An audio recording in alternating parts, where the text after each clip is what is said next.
All right, we are here. Let's go. BC Net 2018, one of Canada's premier higher education IT conferences.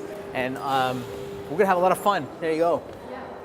In the education space, the greatest technology ever actually had to wait a little bit longer until everybody used it at scale. This piece of technology was a revolution. It was the operating system of the classroom. It was called the blackboard. The blackboard was a revolution in university classrooms because you had this teacher putting on a show with this giant thing in the background, and it's like they were putting on a performance. And that the K-12 schools actually thought this was a really great idea, so they procured all this technology and they put them into schools.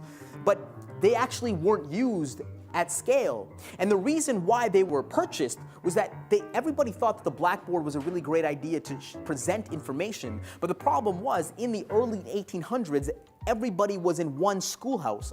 Everybody was learning in the same room. The reason why the blackboard popped in universities is because you're teaching one subject at one time to a lot of people. The way that actually the blackboard finally popped is when the public education system changed into the factory model, where we would assembly line students based on age into particular grades. So now you're actually teaching one subject to one class at one time.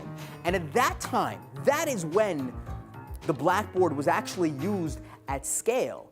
And so what I'm trying to say is that individual technologies need to be a part of a grander ecosystem that was ready. The blackboard popped because the model was ready, the classroom was ready, the teachers were ready, the kids were ready, and that's why the blackboard really popped.